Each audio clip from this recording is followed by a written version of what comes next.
In section 5, we're going to take a look at the probability of independent events. So the first thing we're going to talk about is the complement of an event. So the probability an event A does not occur is called a complement event. So the way we denote a complement is with P apostrophe and then in parentheses A.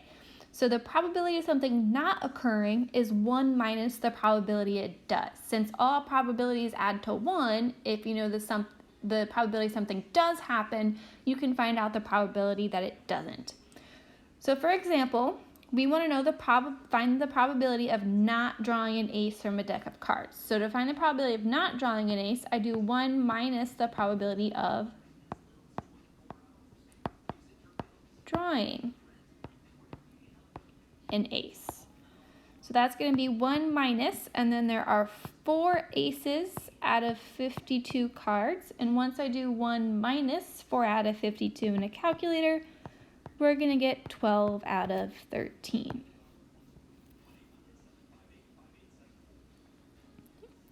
Next, we're going to take a look at independent. So 2 events are said to be independent of each other when the probability that one event occurs in no way affects the probability of the other event occurring. So we're going to take a look at a couple examples to determine if events are dependent or independent. So the first example is flipping a coin and rolling a die. So flipping a coin does not affect the probability of rolling a die. So these are an example of independent events. In our second example, we have draw a card from a deck of cards, then draw another card without replacement. The important word here is, or words, is without replacement. If I'm not replacing that first card, it affects the probability of drawing my second card. So this is an example of dependent events. The most common way to you're going to see events being dependent is with those words without replacement. If you're not replacing something before you find the next probability, those are always going to be dependent events. Now we're going to talk about finding the probability of multiple events. So if events A and B are independent, the probability of A and B occurring is just the probability of A times the probability of B. And this can work for more than 2 events. You can work if you're finding the probability of 3 things or 4 things. You just multiply all of the probabilities together. So we want to find the probability of heads on flip 1 and heads on flip 2. So the probability of flipping a coin and getting heads is 1 out of 2 times the probability of getting a heads on flip 2, which is also 1/2. So 1/2 times 1/2 is going to give us 1/4.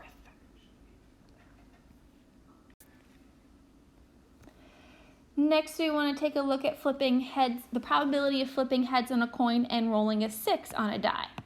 So we already know the probability of flipping heads is 1/2. On a die, and anytime I talk about a die, we're going to assume it's a normal 6-sided die. So there is 1 6 out of the 6 options, so 1/2 times 1/6 is going to give us 1/12. And anytime you're calculating a probability, always leave your answer as a fraction for your final answer unless told to do otherwise. In our third example, we want to find the probability of drawing a heart and then a black card from a deck of cards. Now, it doesn't say whether or not we're replacing the first card or not, so I'm going to show you both probabilities so you can see how replacement affects calculating probabilities. So I'm going to go based on, for the first example, we are replacing. So if I replace the card. So there are 13 hearts out of 52 times, and then there are 26 black cards out of 52.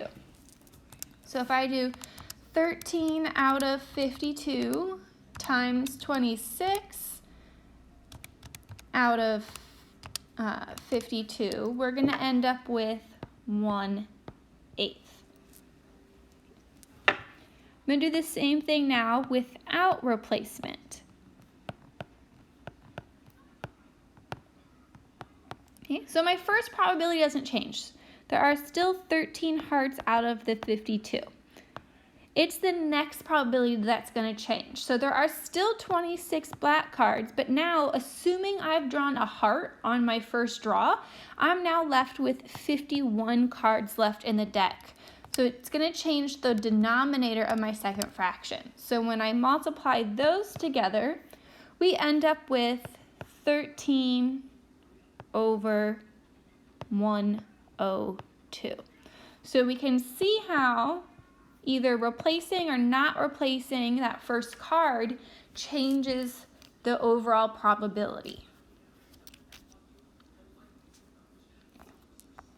Lastly, we're going to talk about the probability of A or B. So again, as long as our events are independent, the probability of A or B happening is the probability of A plus the probability of B minus the probability of A and B.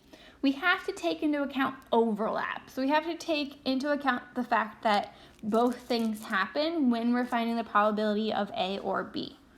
So for our first example, we want to know the probability of rolling an even number on a die or rolling a number greater than 3. So on a die, there are 3 even numbers out of 6 plus, and then there are also 3 numbers greater than 3 out of 6. Now I have to take into account the number of even numbers that are also greater than 3. And 4 and 6 are greater than 3 and also even. So I have to subtract 2 out of 6. So since they all have the same denominator, 3 plus 3 is 6, minus 2 is 4. So we end up with 4/6, which is the same thing as 2/3. We also want to make sure we're always simplifying our fractions as much as possible for our final answer. On our second example, we want to take a look at the probability of flipping a head on the first flip or the second flip. So 1/2 plus 1/2, since the probability of flipping heads on a coin is still 1/2, and then I have to subtract the probability of flipping 2 heads, which we've already calculated is 1/4. So 1/2 plus 1/2 minus 1/4 is going to give us 3/4.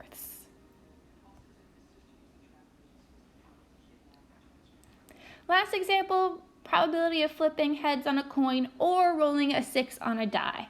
So we've already talked about each of these probabilities before. So 1/2 plus 1/6, and then minus the probability of both happening, which is 1/12. So 1/2 plus 1/6 minus 1/12 is going to give us 7/12.